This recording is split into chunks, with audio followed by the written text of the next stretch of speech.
उस दिन सैम जब कॉल सेंटर की नौकरी के लिए इंटरव्यू देने पहुंचा तो सैम ने वहां पे एक बड़ी भीड़ देखी।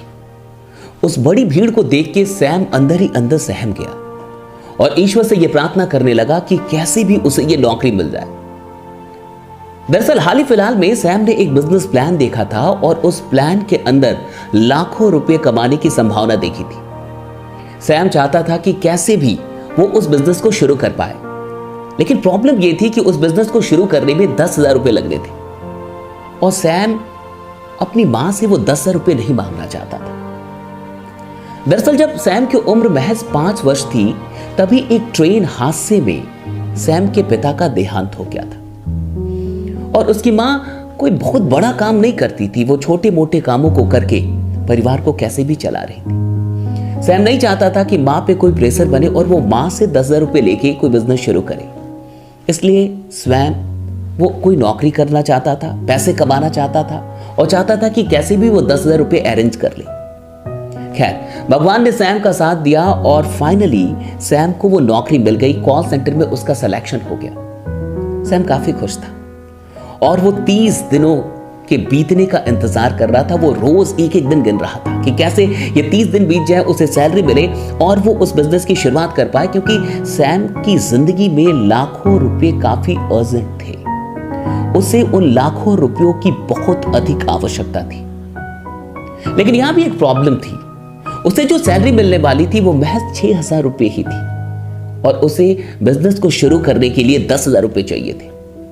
खैर जब सैम ने कॉल सेंटर के अंदर जॉब करना शुरू किया तो उसी दरमियान सैम की दोस्ती रिया से हो गई। सैम और रिया एक ही साथ काम करते थे और दोनों के बीच में बहुत कम ही वक्त में एक अच्छी बॉन्डिंग, एक अच्छी अंडरस्टैंडिंग बन गई। सैम ने रिया को सब कुछ बताया और फिर रिया ने कहा कि तुम टेंशन मत लो, मैं भी कुछ ना कुछ तुम्हारी मदद कर दूंगी और तुम उस बिजनेस को शुरू कर लेना। 30 दिन बीतने के बाद जब सैम को सैलरी मिली तब रिया एक लिफाफे में कुछ लेके आई और उसने सैम को दे दिया। सैम ने जब उस लिफाफे को खोला तो उसमें वो 4,000 रुपए थे जिसकी उसे बहुत अधिक आवश्यकता थी। सैम के पास अब 10,000 रुपए थे और उसने किसी भी तरीके से उस बिजनेस को शुरू कर लिया। वो बिजनेस कुछ और नहीं था, वो बिजनेस नेटवर्क मार्केटिंग का था, डायरेक्ट सेलिंग का था। जब सैम ने नेटवर्क मार्केटिंग का ये बिजनेस शुरू किया तब उसने अपने कलीग्स को, वहां पे जो भी लोग काम करते थे उनको भी बताना शुरू किया और ये बात वहां के टीम लीडर सरफराज को पता चली।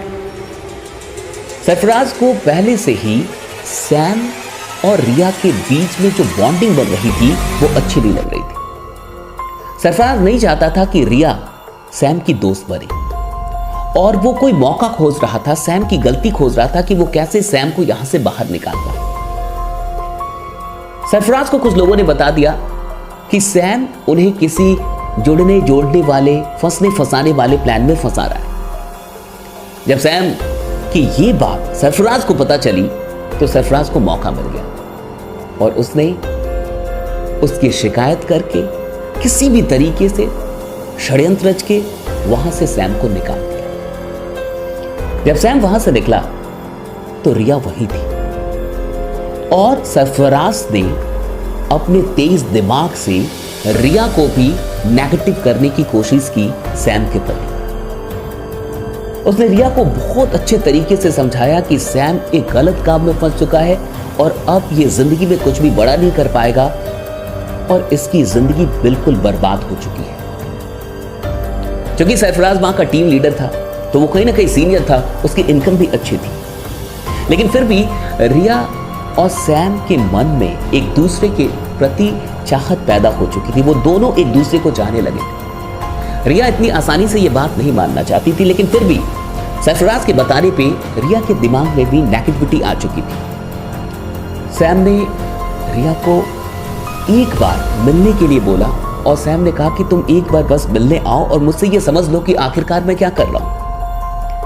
लेकिन तब तक रिया के मन में नकारात्मकता आ चुकी थी और रिया इन चीजों को लेके बहुत हताश हो चुकी थी। उसके मन में यह डर हो गया था कि वो सैम को खो देगी और सैम अपनी जिंदगी को बर्बाद करने निकल चुका है। जब दोनों मिले और उन दोनों में बहुत सारी बातें हुई तब अंत में यही फैसला हुआ कि रिया ने सैम को सीधे 2 चॉइसेस दे दी।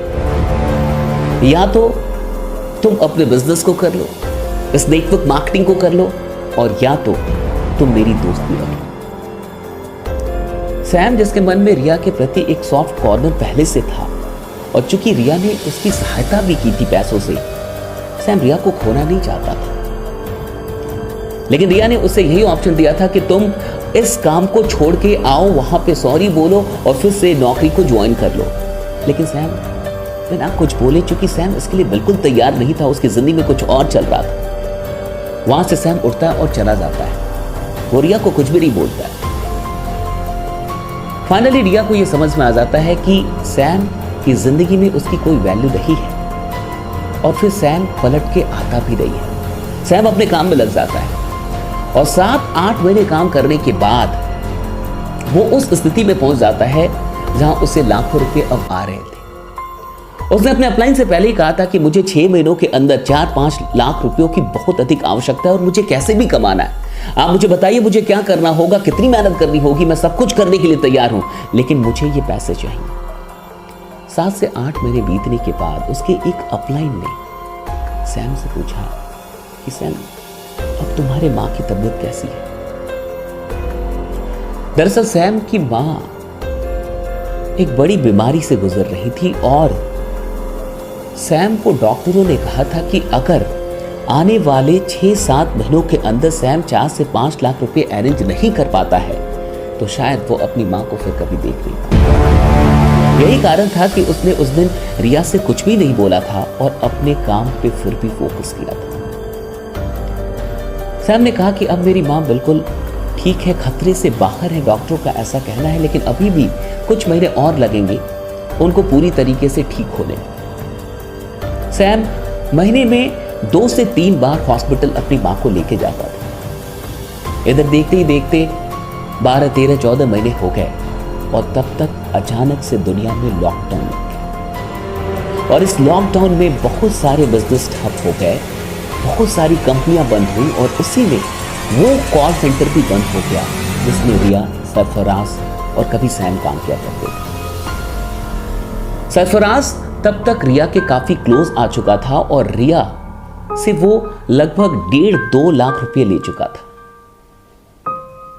इसी बीच में रिया की मां की तबीयत खराब हो चुकी थी, और रिया अपनी मां को हॉस्पिटलाइज करके उनका इलाज करा रही थी।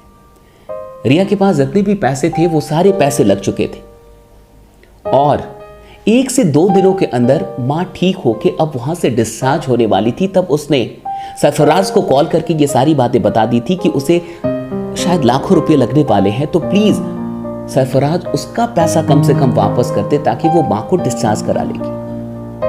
सरफराज ने भी हामी भर दी थी कि ठीक है, 2 दिनों के अंदर मैं पैसों की अरेंजमेंट कर दूंगा, तुम टेंशन मत लो। और जब डिस्चार्ज का दिन आया तो उसी दिन, सौभाग्य कहिए, जो भी कहिए, कोइंसिडेंस कहिए, उसी दिन सैम अपनी मां का रिपोर्ट लेने जा रहा था उसी हॉस्पिटल में, और वो आखिरी रिपोर्ट थी। तब तक उसकी मां पूरी तरीके से ठीक हो चुकी थी। और जब सैम वहां पे पहुंचा तब तक उसने सरफराज नाम की आवाज सुनी, और कोई बात हो रही थी किसी की टेलीफोन के ऊपर, फोन के ऊपर, और वो कोई और नहीं थी, रिया बात कर रही थी सरफराज। और वो कह रही थी कि जल्दी से मुझे पैसे भेजो, 1,37,000 रुपयों की आवश्यकता है, वरना मेरी मां डिस्चार्ज नहीं हो पाएगी। ये सारी बातें हो रही थी, और जैसे ही सरफराज नाम सैम ने सुना, सैम ने पलट के देखा और वो खोजने लगा कि आखिर ये आवाज कहां से आ रही। उसे देख लिया, और ये सारी बातें जब हो रही थी तो वो एक कोने में छुप के हुई इन सारी बातों को सुन रहा था। रिया जब ये सारी बातें सरफराज से कर रही थी तो उसके बाद फाइनल रिजल्ट ये था कि सरफराज ने कॉल कट कर दिया था, और रिया ये बात बोल रही थी कि कॉल कट कर दिया, मुझे पैसा कौन देगा। और उसके बाद रिया वहीं पे बैठ के, उसके आंखों में आंसू थे और वो रो रही थी, और अब ये वो सोच रही थी कि आखिरकार वो इतने पैसे कहां से लेके आएगी। सैम को बड़ा मन था रिया के पास जाने का, लेकिन सैम ने ऐसा कुछ भी नहीं किया। वो काउंटर पे गया और उसने रिया के बदले वो 1,37,000 रुपए पे किए, और वो वहां से निकल गई। क्योंकि उस हॉस्पिटल में सैम को बहुत सारे लोग पहले से जानते थे, क्योंकि वो वहां पे कई महीनों से आ रहा था। कुछ ही देर में उसके जाने के बाद लोगों ने रिया को बुलाया और कहा कि अब आप अपनी मां को लेके जा सकती हैं।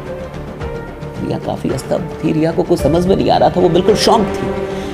लेकिन वो पैसा तो मैंने पे नहीं किया, यानी वहां पे पूछा तो वहां के लोगों ने कहा कि नहीं, पैसा पे हो चुका है, किसी ने पे कर दिया है। तो कुछ समझ में नहीं आया कि लेकिन किसने पे किया। तब वहां के लोगों ने कहा कि जिसने भी पे किया है उन्होंने मना किया है कि उनके नाम को रिवील ना किया जाए, उनके बारे में ना बताया जाए, इसलिए हम उनके बारे में कुछ भी नहीं बता सकते। आप अपनी मां को लेके जा सकती हैं, पैसा पे हो चुका है। जैसे ही रिया वहां से जाने वाली थी तब तक उन लोगों ने एक लिफाफा दिया कि हाँ, उन्होंने एक लिफाफा दिया है, ये आपके लिए है, आप इसे भी लेते जाइए। रिया सबसे पहले तो जल्दीबाजी में थी कि वो कैसे भी अपनी मां को वहां से लेके निकली। उसे कुछ समझ में नहीं आ रहा था। वो काफी अंदर से बहुत अधिक शॉक्ड भी थी, बहुत अधिक खुश भी थी, लेकिन अभी उसका सारा फोकस मां को वहां से निकालने पे था।